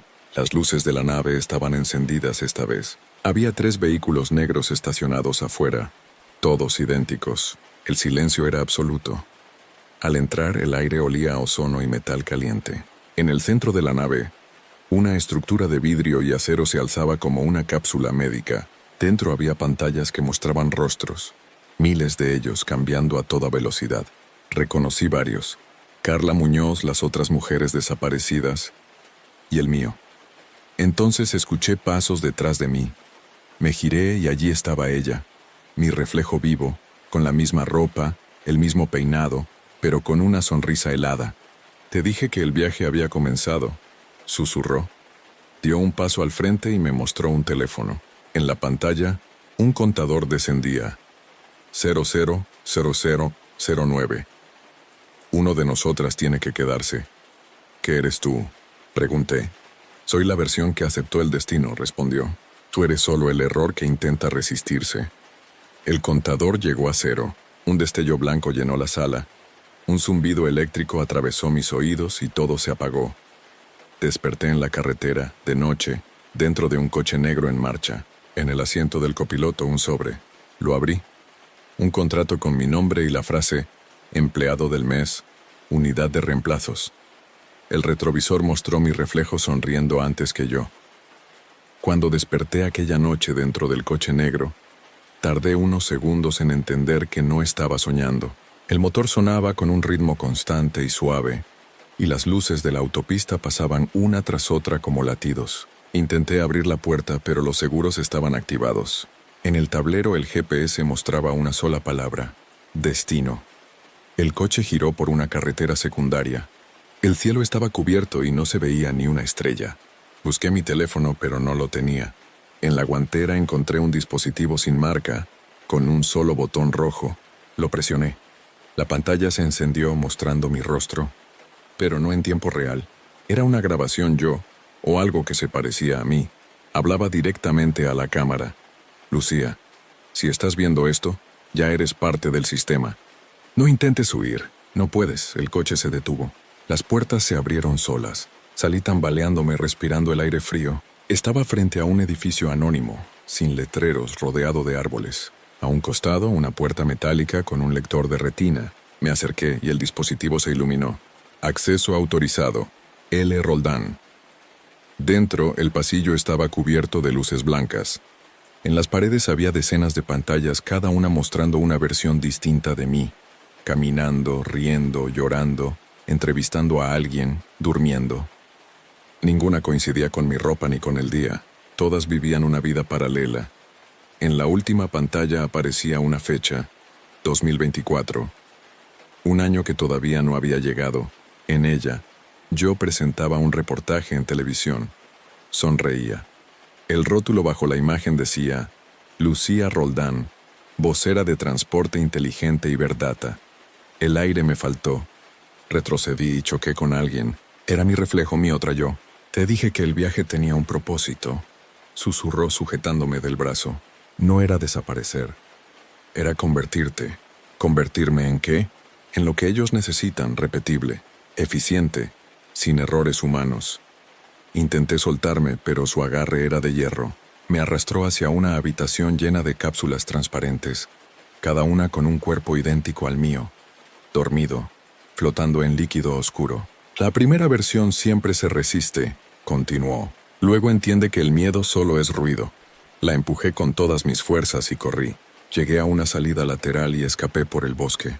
No recuerdo cuánto corrí, pero cuando amaneció estaba en una carretera cerca de Toledo. Me recogió un camionero. No le conté nada. Desde entonces he intentado seguir con mi vida, pero cada vez que paso cerca de una parada, los coches negros me siguen con los faros. Mi teléfono se reinicia solo, mostrando el mensaje: «Tu conductor está llegando». Hace 2 días, la cadena para la que trabajo anunció un nuevo rostro para el informativo de la noche. Su nombre me heló la sangre: Lucía Roldán. Mismo cabello, mis gestos, mi voz. Y esta noche, cuando me miro al espejo, mi reflejo ya no me sigue el ritmo. Parpadea un segundo después y sonríe antes que yo.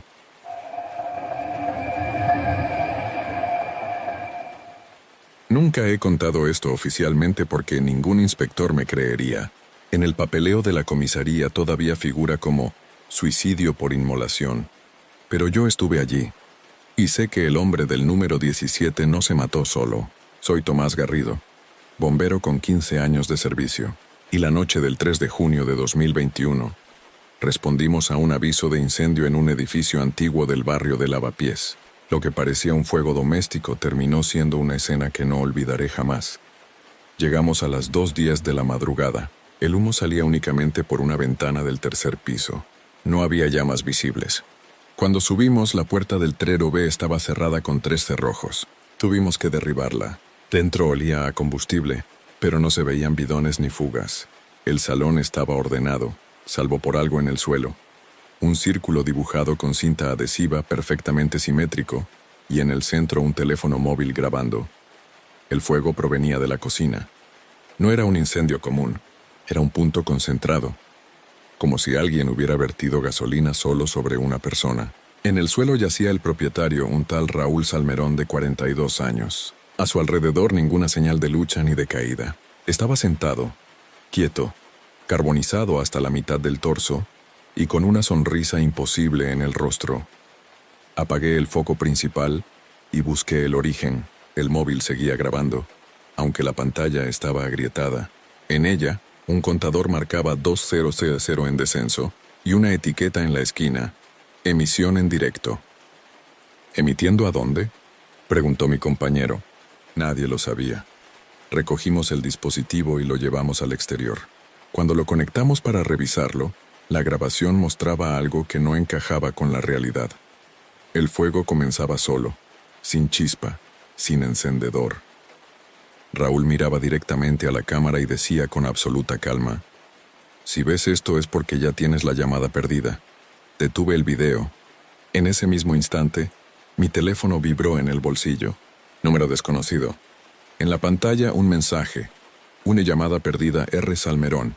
Me quedé helado. Nadie más lo había visto, así que no dije nada.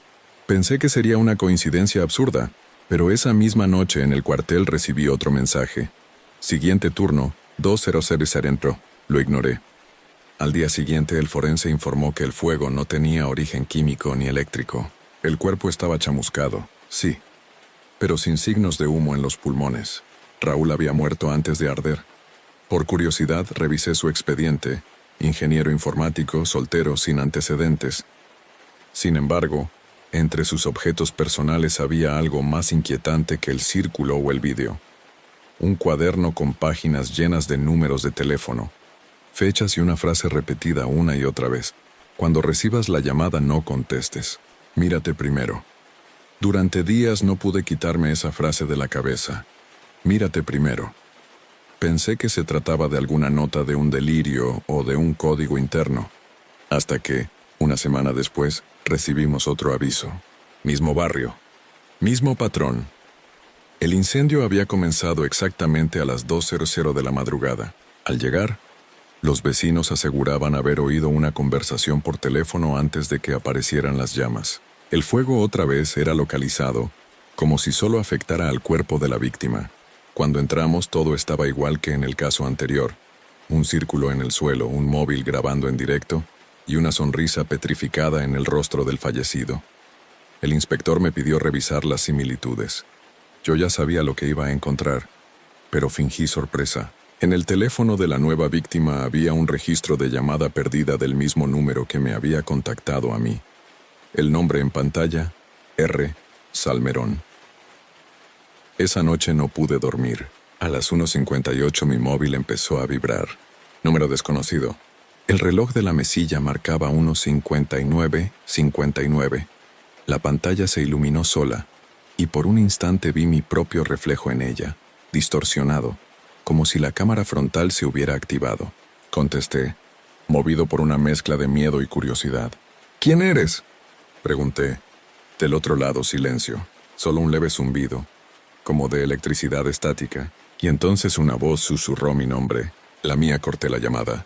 Me quedé mirando el reflejo negro del teléfono hasta que noté algo raro. Mi rostro en la pantalla sonreía, pero yo no. Lancé el móvil contra la pared. A los pocos segundos empezó a sonar de nuevo, aunque la batería se había salido del golpe. Lo apagué, o al menos eso creí, porque al mirarlo en la oscuridad la pantalla volvió a encenderse con una nueva cuenta regresiva. 02, 00, O0. Esa misma tarde llevé el teléfono a un técnico. Revisó el aparato durante minutos y frunció el ceño. «Esto no tiene sentido», dijo. «Su cámara frontal está conectada a un servidor remoto. No sé cómo, pero alguien lo activó para transmisión en vivo». «¿A dónde transmite?», pregunté. Se encogió de hombros. «No hay dirección IP. Es como si el emisor fuera el propio dispositivo». Salí de allí con el estómago encogido. Decidí tirar el móvil al río Manzanares. Creí que todo acabaría así. Esa noche, a las 2 en punto, el teléfono fijo del piso sonó. Lo miré sin atreverme a tocarlo. En la pantalla digital, el identificador de llamada mostraba una sola palabra. Yo. Sonó 3 veces y se cortó. A la mañana siguiente, encontré una nota debajo de la puerta, escrita con rotulador negro, sobre una hoja arrancada de mi propio bloc de notas. «Cuando recibas la llamada no contestes. Mírate primero». El papel olía a humo. A partir de esa noche empecé a escuchar el zumbido incluso con el teléfono desconectado. No venía de ningún aparato, sino del aire mismo, como una corriente eléctrica apenas perceptible. Intentaba concentrarme en el trabajo, pero cada intervención se convertía en una excusa para comprobar la hora. Me aterraba llegar a las 2. El inspector notó mi estado y me pidió que me tomara unos días libres. Lo agradecí, aunque sabía que el descanso no serviría de nada. En mi apartamento el silencio era insoportable. Pegué cinta negra sobre los espejos y guardé los relojes. Dormía de día, vigilaba de noche. 3 días después, a la 1:59 exactas, el zumbido regresó. No había teléfono, pero el ruido salía del interior del cajón donde guardaba el uniforme. Al abrirlo, encontré un móvil que no era mío. Un modelo viejo, quemado por un costado, con la pantalla agrietada, encendida. En ella, mi nombre completo y una nueva cuenta atrás. 00112. Intenté apagarlo, pero el botón no respondía. La cámara frontal se activó y empezó a mostrarme en tiempo real. Mi imagen parpadeaba, pixelada, pero había un detalle imposible. En la transmisión, mi fondo estaba envuelto en humo, aunque en mi habitación el aire estaba limpio. La cuenta regresiva siguió bajando. 40 segundos, 30. Me levanté, tomé el móvil y lo metí en un cubo con agua. El brillo persistió bajo la superficie. 20 segundos. El zumbido se volvió más agudo, insoportable. Cuando el contador llegó a 0, la pantalla mostró una palabra: «Mírate».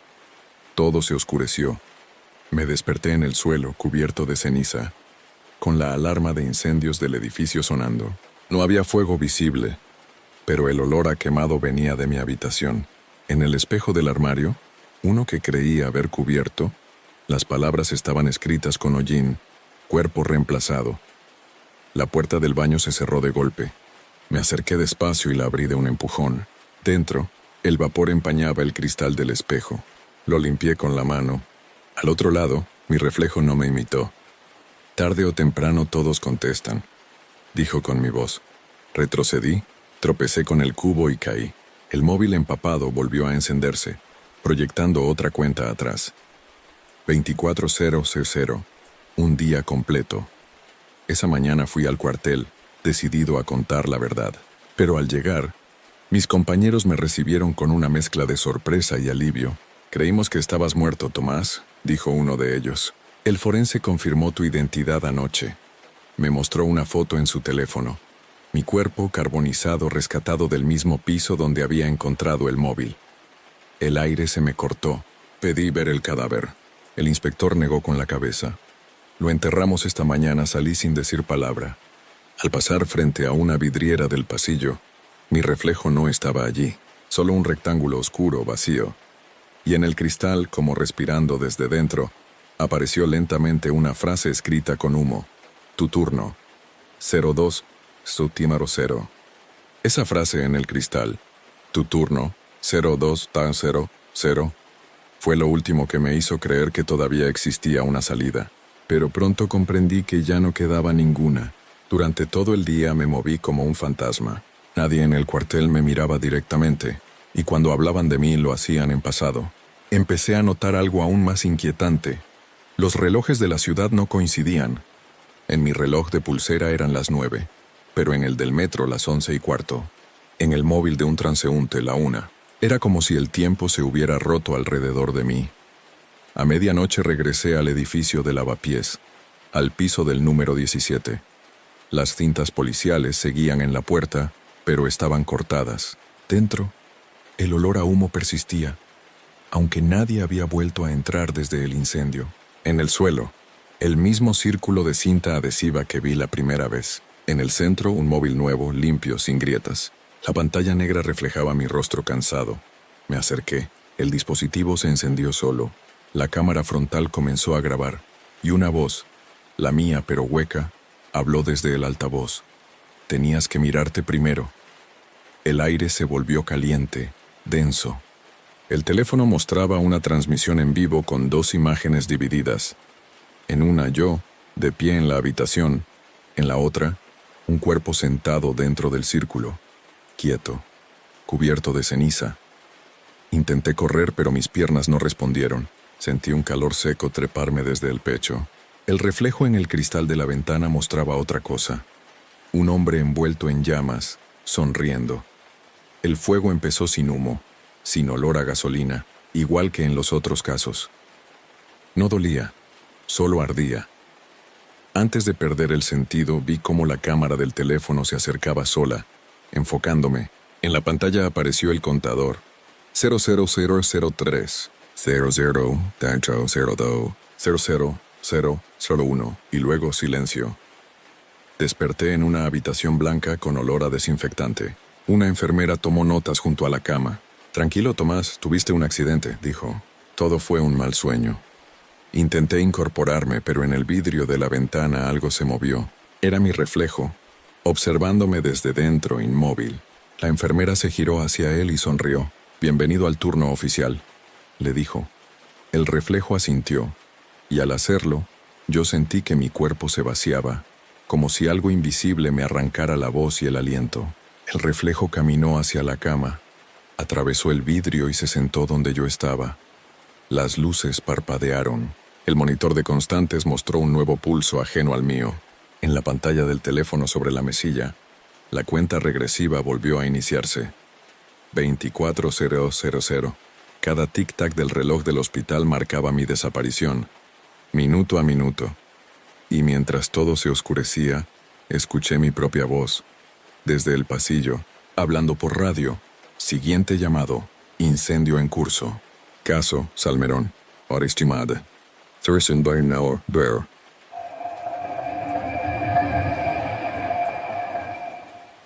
Nunca pensé que alguien pudiera desaparecer en una habitación cerrada con llave, y mucho menos frente a una cámara encendida.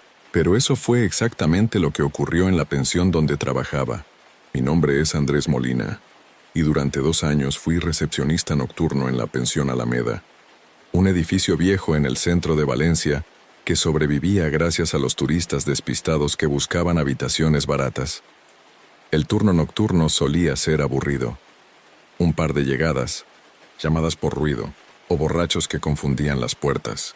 Todo cambió con el huésped del cuarto 2B. Llegó un martes, alrededor de las 11. Un hombre delgado, traje gris, rostro inexpresivo. No traía equipaje, solo un maletín negro. No firmó la hoja de registro. Simplemente me mostró una identificación que decía Martín Cuellar, Auditoría de Seguridad. Dijo que estaba inspeccionando instalaciones para un posible reacondicionamiento. Parecía convincente. No necesito limpieza ni desayuno, solo privacidad, dijo mientras me entregaba un billete de 50. Esa noche revisé las cámaras del pasillo, algo que nunca hacía. La del segundo piso tenía una interferencia extraña, como líneas horizontales que cruzaban la imagen. En una de ellas logré verlo entrar en su habitación, cerrar la puerta y colocar algo en el pomo, un pequeño dispositivo metálico. A la mañana siguiente, cuando la encargada fue a limpiar, La puerta seguía cerrada por dentro. Nadie respondía a los golpes. Llamamos a la policía pensando que habría muerto. Rompieron la cerradura y lo que vimos dentro fue imposible de explicar. La habitación estaba intacta, salvo por un detalle, el maletín abierto en la cama, con un teléfono encendido grabando un video. En la pantalla se veía la habitación, vacía. No había rastro del huésped. La ventana sellada sin salida posible. En el suelo, el dispositivo metálico del pomo seguía parpadeando con una luz azul intermitente. Uno de los agentes tocó el aparato y gritó. Dijo que estaba ardiendo, aunque nadie más sintió calor. Al apagar el teléfono, la luz azul se extinguió. Horas después, cuando la policía ya se había ido, revisé las grabaciones de seguridad. En el momento exacto en que Martín cerró la puerta, la cámara del pasillo se cortó durante exactamente 3 minutos y 17 segundos. Al volver la imagen, la puerta estaba abierta y no salió nadie. Creí que era un error hasta que vi el último cuadro antes del apagón, un rostro acercándose directamente al lente a pocos centímetros. No era el de Martín, era el mío. Esa misma noche, cuando fui a cerrar recepción, la luz azul del cuarto 2B volvió a encenderse. Me quedé mirando la cámara de seguridad, incapaz de moverme. La luz azul del cuarto 2B parpadeaba a intervalos exactos como un metrónomo. Ninguna otra habitación estaba ocupada esa noche. Subí las escaleras con la linterna, intentando convencerme de que se trataba de una falla eléctrica. Cada peldaño crujía como si protestara. Frente a la puerta el aire era más frío. La luz azul se filtraba por la rendija inferior. Me agaché y vi la sombra de algo moviéndose adentro, aunque el cuarto seguía cerrado. Toqué el pomo. No ardía, pero vibraba, como si algo dentro del metal latiera. Decidí grabar. Saqué mi teléfono, apunté la cámara y toqué la manija. En el instante en que lo hice, la vibración se detuvo. La luz azul se apagó. Solo quedaba el zumbido de los fluorescentes del pasillo. «Señor Cuéllar», dije con la voz quebrada. Silencio. Regresé a recepción y revisé el video. Durante los primeros segundos todo era normal, hasta que noté un detalle. El reflejo del pomo en mi teléfono mostraba una silueta parada detrás de mí, quieta. No había nadie allí cuando grabé. Esa noche no pude seguir trabajando. Llamé al dueño para pedirle el día libre. Le conté por encima lo ocurrido y me contestó sin dudar. «Esa habitación está clausurada desde hace meses. Nadie puede alquilarla. Pero anoche dormía un hombre ahí, un inspector». «No, Andrés», me interrumpió. «El 2B se cerró después del incendio del año pasado. Murió un huésped. Nadie llamado Cuéllar». Colgó antes de que pudiera responder. Volví a mirar el libro de registros. La línea donde debía figurar la entrada del huésped estaba en blanco, pero el billete de 50 que me dio seguía en la caja, y olía a metal caliente. A las 3 en punto el teléfono de recepción sonó. «¿Sí?», respondí. Una voz grave contestó. «Habitación 2B, solicito servicio de despertador». 2 en punto. Se cortó. Miré la cámara del segundo piso. La puerta del 2B estaba abierta. Dentro, una luz azul parpadeaba con fuerza. Subí con el corazón en la garganta. La puerta se movía con el viento, golpeando el marco. En la cama había un nuevo maletín, idéntico al anterior, y sobre él un teléfono encendido con una grabación en vivo. Me acerqué. En la pantalla se veía mi cara, filmada desde algún punto del techo. Detrás de mí, la puerta cerrándose lentamente. Giré de inmediato. No había nadie, pero el pestillo se movió solo. El teléfono vibró. En la pantalla un mensaje. Comprobación completada. Sustitución en curso. Y entonces sentí que el aire a mi alrededor se comprimía, como si todo el cuarto respirara. El aire del cuarto 2B era tan denso que parecía líquido. La linterna temblaba en mi mano. La luz se curvaba como si algo invisible la desviara. Intenté abrir la puerta, pero el pomo estaba completamente frío y no se movía. Detrás de mí el teléfono seguía grabando. En la pantalla se veía mi espalda, inmóvil. Pero algo no encajaba. En la imagen yo giraba la cabeza hacia la cámara. Yo el de la pantalla, no el real. El reflejo en el lente sonrió. Retrocedí hasta chocar con la pared. En ese instante el maletín sobre la cama se abrió solo. Dentro había decenas de pequeños discos metálicos, idénticos al que Martín había colocado en el pomo la primera noche. Cada uno emitía una pulsación tenue, como un corazón electrónico. El zumbido creció hasta convertirse en un tono agudo. De pronto la luz azul se apagó y todo quedó a oscuras. El teléfono se iluminó de nuevo. En la pantalla un mensaje. Transferencia iniciada. El cuarto empezó a girar. No era vértigo. Los objetos realmente se movían, como si alguien manipulara el espacio mismo. La cama se deslizó hacia un lado, los cuadros vibraron, y un eco de mi propia voz resonó desde todas partes. No mires al reflejo. Intenté mantener los ojos cerrados, pero algo dentro de mí quería mirar, y lo hice. En el espejo del armario había dos figuras, yo y otra versión de mí, más pálida, con los ojos completamente negros. Dio un paso hacia adelante, pero no fuera del espejo, a través de él. Sentí un frío que me atravesó el pecho, y todo se volvió blanco. Desperté en recepción tirado junto al mostrador. Eran las 5:12 de la mañana. Pensé que había tenido una alucinación, hasta que vi el registro de cámaras. En la grabación se veía claramente cómo subía las escaleras a las 3:04 y regresaba a las 4:37, caminando con total normalidad. Pero yo no recordaba nada de esa hora y media.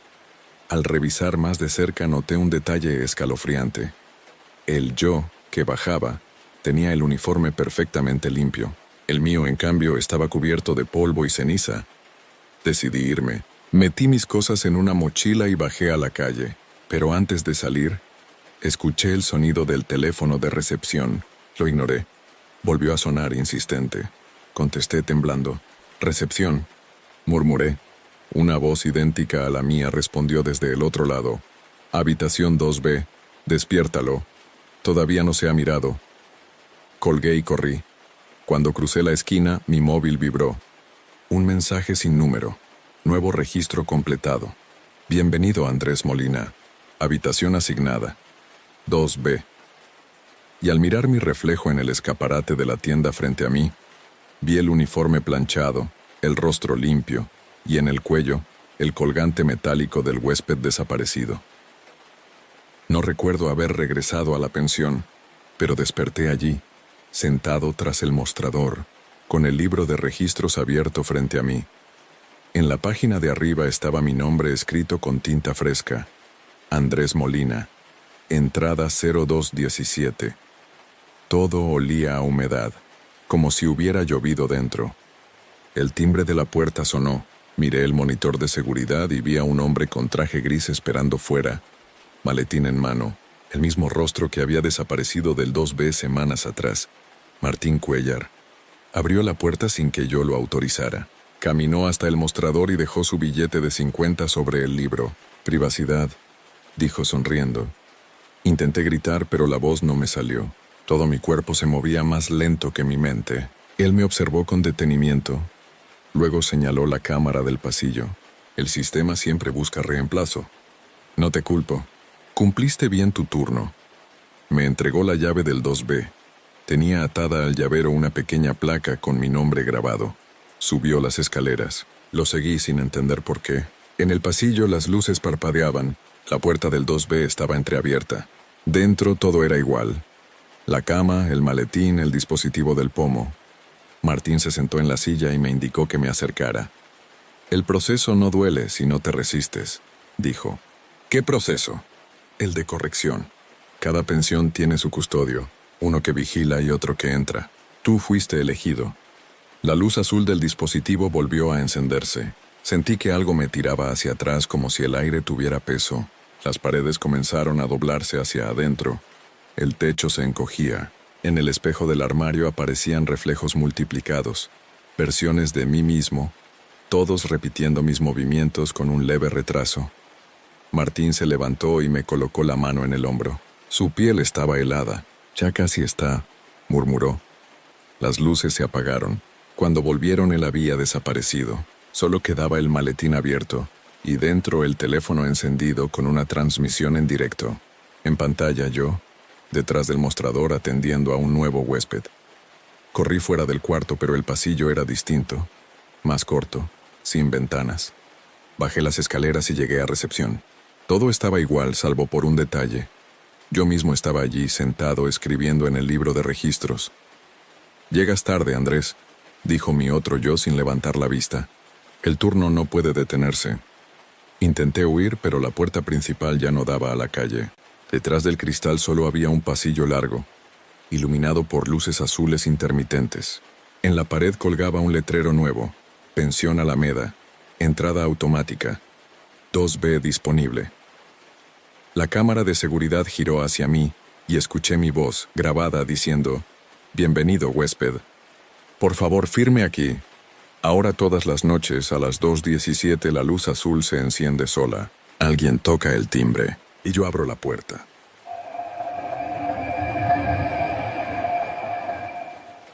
Me llamo Paula Villalba y durante 2 años trabajé como paramédica en Madrid. He visto de todo: accidentes, incendios, suicidios.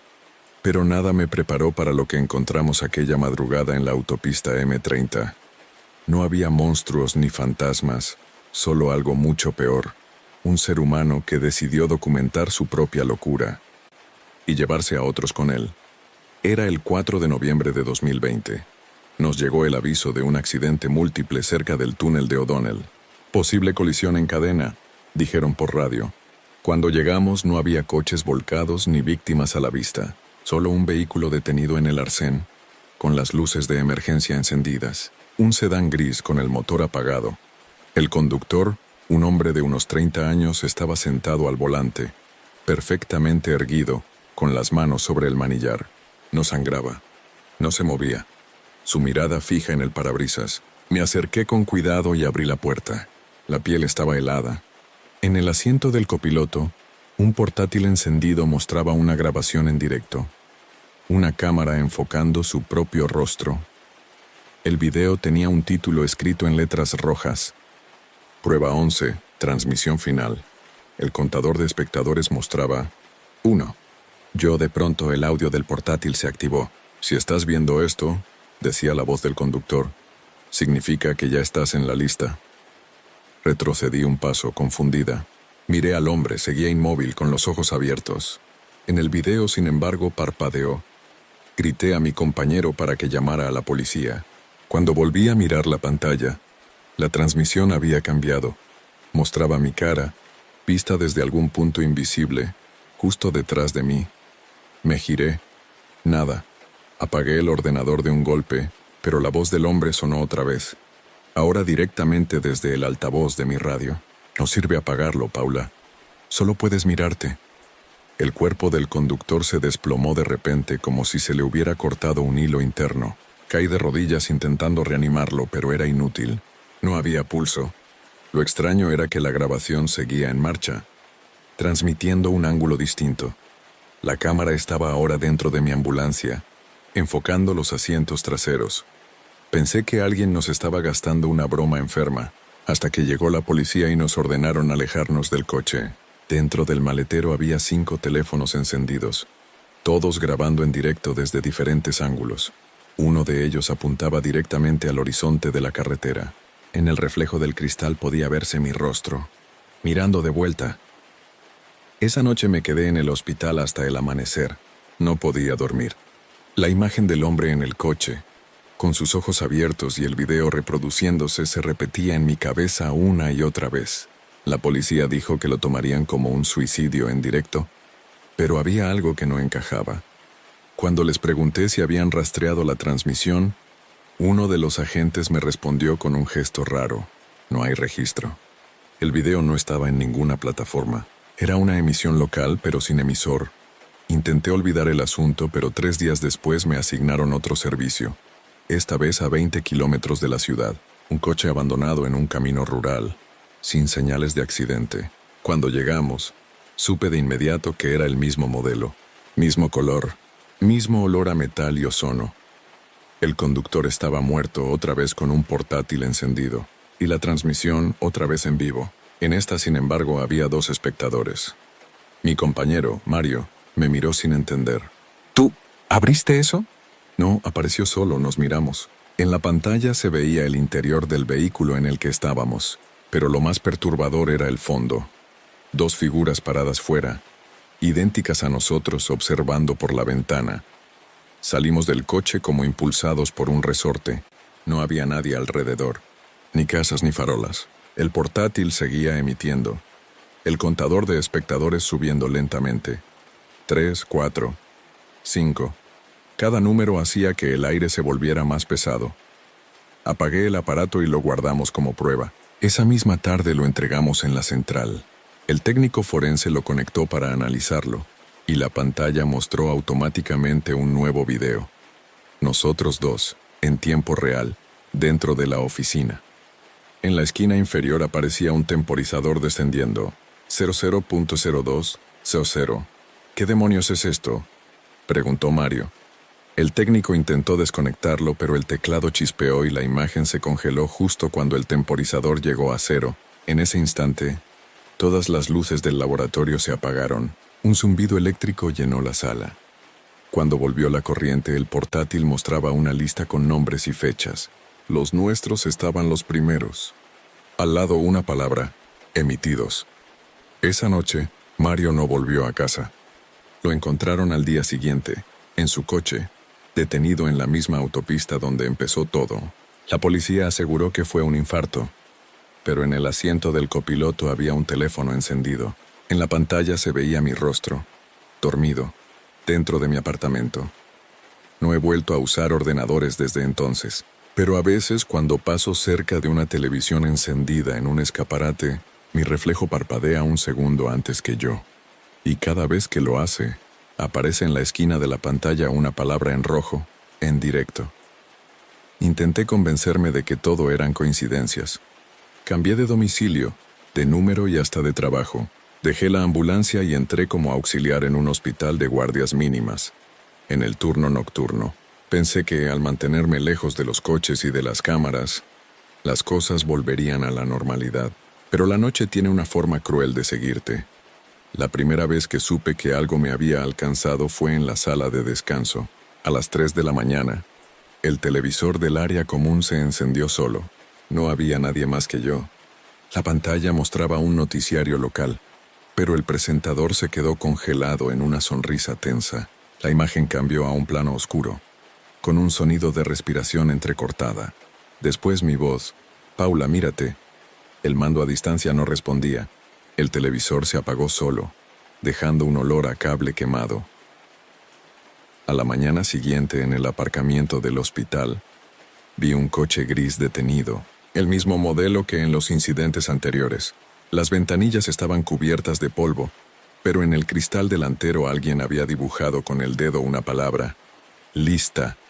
El miedo se volvió físico. Volví al piso y sellé las ventanas con cinta. Cubrí los espejos, apagué los dispositivos. Durante 2 noches todo estuvo en silencio. Pero el tercer día, el televisor volvió a encenderse, esta vez sin imagen. Solo una pantalla negra con una línea blanca temblando en el centro, como un monitor de frecuencia cardíaca. Y una voz metálica que no era la mía ni la del hombre de la autopista. Siguiente emisión, 0200, preparar fuente. Me quedé helada.